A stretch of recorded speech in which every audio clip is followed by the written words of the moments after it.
સુરેન્દ્રનગર જિલ્લાના તમામ કોર્ટમાં વર્ષની છેલ્લી રાષ્ટ્રીય લોક અદાલત યોજાઈ।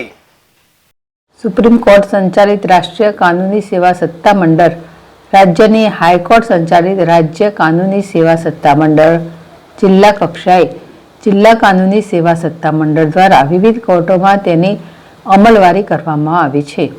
જે અભિગમના ભાગરૂપે સમયાંતરે દેશભરમાં રાષ્ટ્રીય લોક અદાલતનું આયોજન કરે છે। આ લોક અદાલતમાં સમાધાન લાયક સિવિલ ક્રિમિનલ કેસો અને પ્રી લિટિગેશન કેસોમાં શક્ય તેટલો ઝડપથી અને સંતોષકારક ન્યાય અપાવવા પ્રયાસ થતા હોય છે।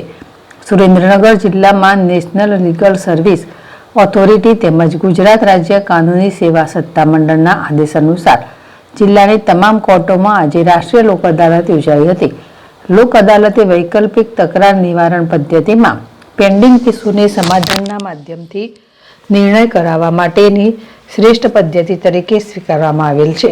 લોક અદાલતમાં પેન્ડિંગ કેસો તેમજ પ્રી લિટિગેશન કેસો એટલે કે જે કેસો હજી સુધી કોર્ટમાં દાખલ થયેલ નથી તેવા કેસોનો સમાવેશ કરવામાં આવે છે।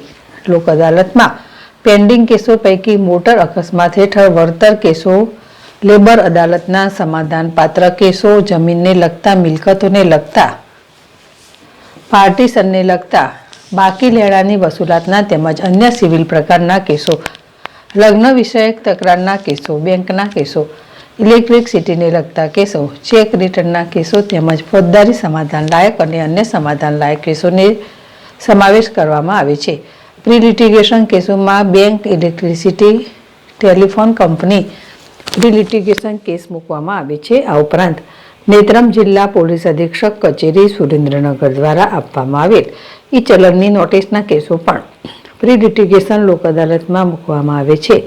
ત્યારે ધાંગધ્રા કોર્ટની અંદર પણ આજે લોક અદાલત યોજવામાં આવી હતી, જેમાં જે ગ્રાહકોને પીજીવીસીએલ બાકી રકમ તેમજ બેંક દ્વારા લીધેલ લોનમાં વ્યાજે ચડેલ હપ્તા તેમજ પીજીવીસીએલમાં ગ્રાહકને વીજ બિલમાં રકમ ભરવાની બાકી હોય કે દંડ આવેલ હોય તે લોકોને નોટિસ આપવામાં આવી હતી।